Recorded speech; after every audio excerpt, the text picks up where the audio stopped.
Okay, now we're down to public comment session. Ms. Lawson.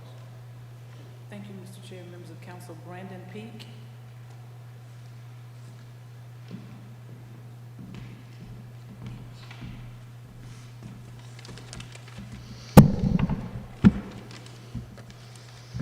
Good evening, everyone. Thank you for gathering here tonight for this important conversation about our shared future. We stand at a pivotal moment where the choices we make can shape the trajectory of our county. It is in this spirit and hope and responsibility that I speak to you all tonight.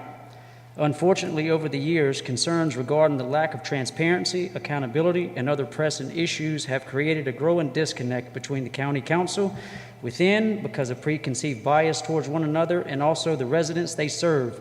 It is time to bridge this gap, and I believe that the new chairman is the one to make this happen. We are calling on each member of the county to engage in meaningful dialogue with each other and the community, ensure open access information without having to file a FOIA request, and take actionable steps to address our concerns and needs, not wants.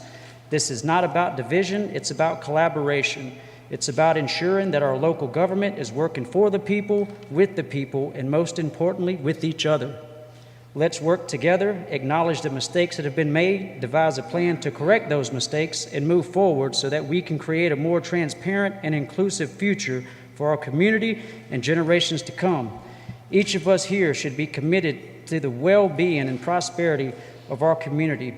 We may have different ideas about how best to achieve these goals, and that's perfectly normal. It's a testament of the diversity and thought that makes our community vibrant and strong.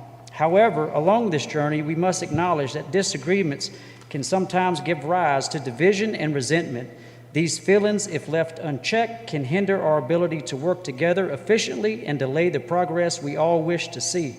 Admitting when we are wrong is not a sign of weakness, but a mark of wisdom and maturity. It's an acknowledgement that none of us has all the answers and that we all have room to grow. I urge each of us in this room tonight, myself included, and those that may be watching online, to reflect on our actions and words and recognize where we might have faltered or misunderstood one another. Furthermore, I encourage all of us to let go of any lingering bad feelings we might harbor towards one another. These feelings can cloud our judgment and prevent us from listening and learning with an open heart. Let us focus on forgiveness and understanding, as these are the pathways to healing and unity. By putting aside our differences and grievances, we can come together to build a future that reflects our shared values and goals. Imagine the possibilities when we collaborate with kindness, respect, and a shared vision. In conclusion, I call upon each of us to commit to unity, to rise above division, and move forward as one. There's much work to be done, and we must do it together. Our collective strength, goodwill, and dedication. Stop you, sir. I apologize. I still had time.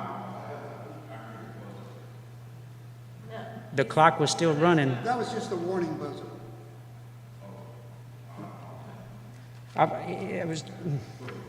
Thank you.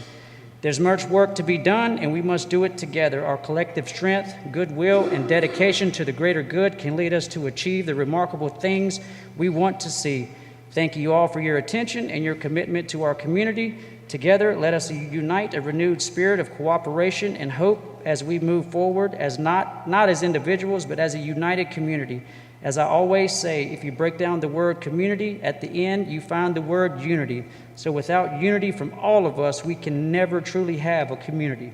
Thank you. Chris Harris.